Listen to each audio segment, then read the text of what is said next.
I want to introduce to you General Todd Wolters, who served from 2019 to 2022 as the commander of the U.S. European Command in Stuttgart, I believe, okay, as well as concurrently as NATO's Supreme Allied Commander in Europe. General, we welcome you to this stage to hear the wonderful things that you're going to offer us in terms of ideas and recommendations.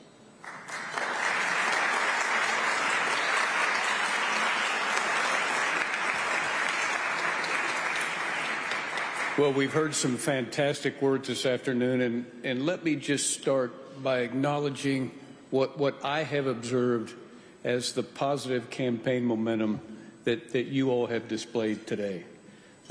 First and foremost, I want to acknowledge who has just represented this great cause. Our Senate, members of our Congress, their staffers, general officers, ambassadors, and all of those individuals are the least important individuals here on these hallowed grounds right now. You in the audience who are willing to roll up your sleeves and give your blood, sweat, and tears to this cause represent the change that is coming and the positive impact that we will have on planet Earth to generate more peace.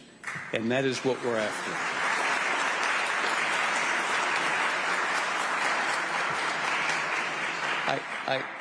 I will try not to repeat any of the very, very sage comments that we just heard, but I wanted to acknowledge several strategic imperatives. The first strategic imperative: the people of Iran do not want this current regime. We must support the people of Iran and neutralize this current regime. The second strategic imperative: generating peace across planet Earth will not occur until we find ways to allow for a peaceful Middle East. And peace in the Middle East will be achieved via a free and democratic Republic of Iran.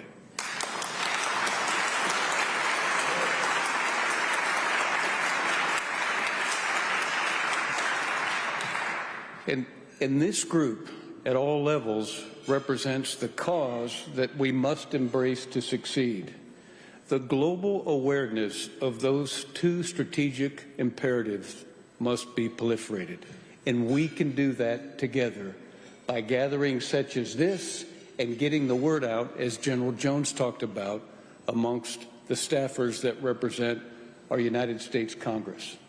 I would just like to acknowledge what is so obvious about what just occurred, but I would like to do so through quickly a military lens as a previous commander in Europe representing NATO and the great nations that support the European continent.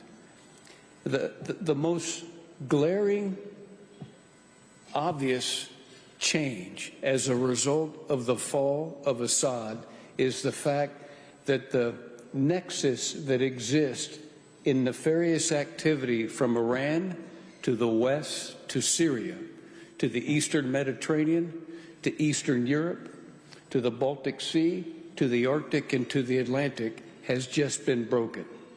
The proxies that this terrible regime relies upon to gain influence and capability from east to west to the Eastern Mediterranean has been broken. And this is something that we need to acknowledge, we need to make others aware of, we need to educate, and now, most importantly, we need to act upon. And as so many of our briefers highlighted, and I think they did so with great precision, we do so via strength, not weakness. We do so by being precise in exactly what it is we need to do to ensure that we can have a free and democratic Iran. And as you heard from so many of our speakers, we must go forward in making sure that we can find ways to get the regime done, to ensure that we are precise in the neutralization of any nuclear capability that exists in Iran, as the ambassador so sagely pointed out. And we must have a plan in place to move forward. And as the great Madame spoke to us when we started, she has a 10-point plan. So many of you are very, very aware of her 10-point plan. She most recently spoke last month in November, giving us additional icing on the cake of that 10-point plan. And I believe that our job is to make sure that we are ready to implement a 10-point plan, and we are so ready to find ways to provide architecture that will exist once the regime falls, so that we can get running at full speed to do all of the things that our senators talked about, that our ambassadors talked about, and that our generals talked about. Let me stop here by saying I can't thank all of you enough for what you've done and for what you'll continue to do. It is a noble cause. Here in this hallowed building, in this hallowed conference center, we are talking about something that is going to generate greater peace across planet Earth, and it's very exciting for all of us. God bless you all, and thank you.